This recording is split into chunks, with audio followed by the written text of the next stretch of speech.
Le dément que tout Runeterra connaît sous le nom de Singh fut d'abord un citoyen ordinaire de Piltover. Enfant, il fit montre de qualités intellectuelles prodigieuses et d'un grand sens de la curiosité. Les principes et les interactions du monde naturel le fascinaient, ce qui le conduisit à suivre les cours de la prestigieuse université de Piltover. Il ne fallut pas longtemps pour que son intelligence soit reconnue. Les recherches de Singed dans le domaine des sciences naturelles étaient impressionnantes, révolutionnaires. Hélas, Piltover ne témoignait plus d'intérêt qu'à l'énergie Hextech et aux possibilités qu'elle présentait d'hybrider magie et technologie.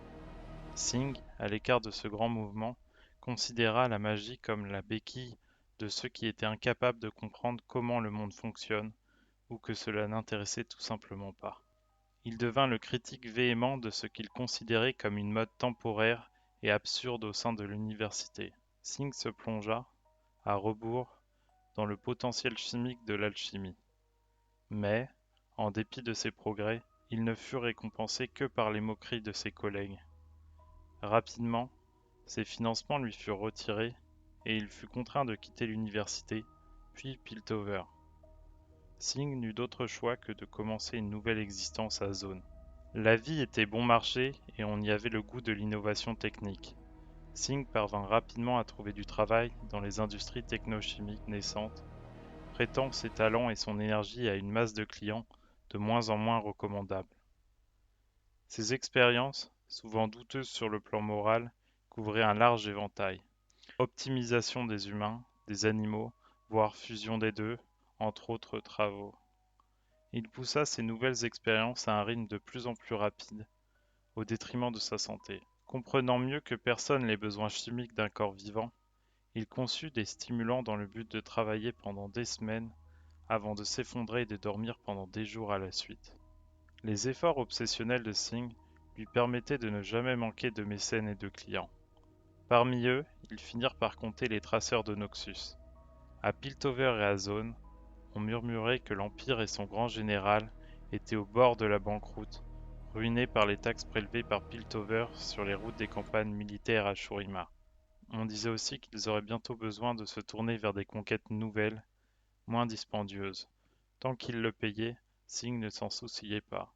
Après des années de projets d'envergure moyenne, Singh fut contacté par une représentante du QG noxien, Emistan, alors que l'Empire échouait à briser la résistance ennemie de la guerre d'Ionia.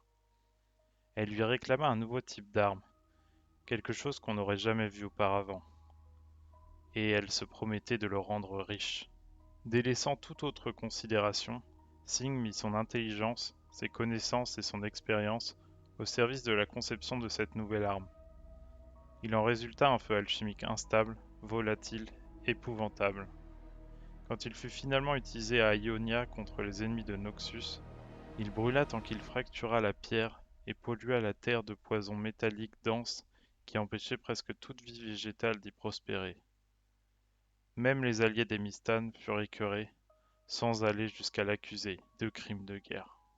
Aujourd'hui, Singh a beau ne plus connaître de restrictions quant au capital, aux matériaux ou même au sujet d'expérimentation, il sent sur ses épaules le poids des années.